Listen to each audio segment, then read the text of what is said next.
तो चलो बाहर निकल जाता हूं। बाहर निकलने के लिए दरवाजा ढूंढने लगा। अब दरवाजा ही नहीं मिल रहा है, आंखों की रोशनी चली गई, आंखों की रोशनी चली गई।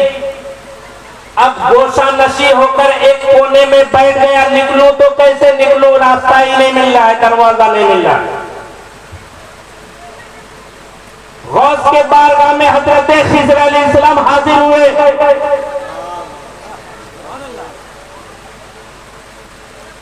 और हजरत खिज़र अलैहिस्सलाम ने फरमाया, फला इलाके के कुतुब का इंतकाल हो चुका है, आप मुंतखब कर दीजिए। मेरे गौस ने फरमाया, सुबह कर दूंगा। क्या कर दूंगा? सुबह कर दूंगा। हजरत खिज़र अलैहिस्सलाम ने फरमाया, अगर सुबह तक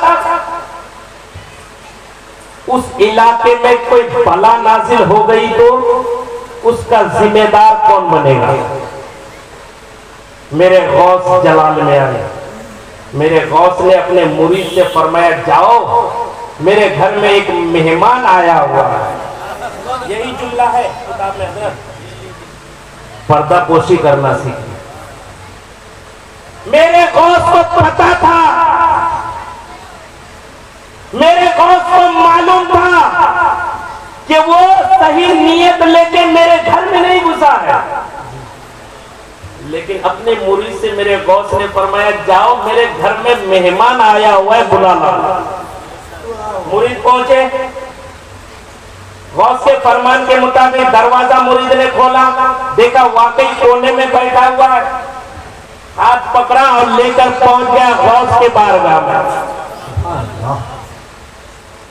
अब ये हाथ छुड़ाने की कोशिश कर रहा है, भाई कहां ले जा रहे हो? मैं तो दूसरे गर्ज से आया था, मकसद में कामयाब नहीं हो पाया, मुझे छोड़ दो, माफ कर दो।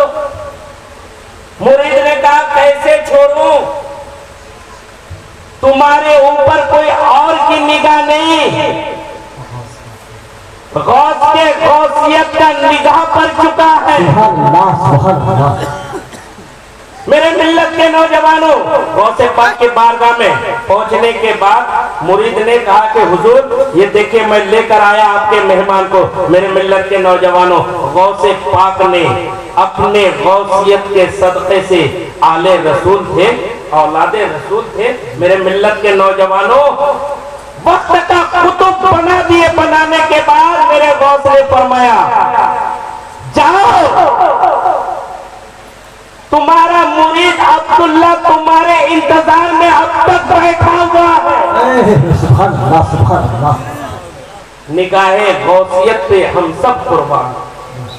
मेरे गौस ने फरमाया, जाओ तुम्हारे मुरीद अब्दुल्ला अब तक वही बैठा हुआ है, पहले उनको मुरीद कर लो, फिर अपनी जिम्मेदारी जाकर। सुभान अल्लाह।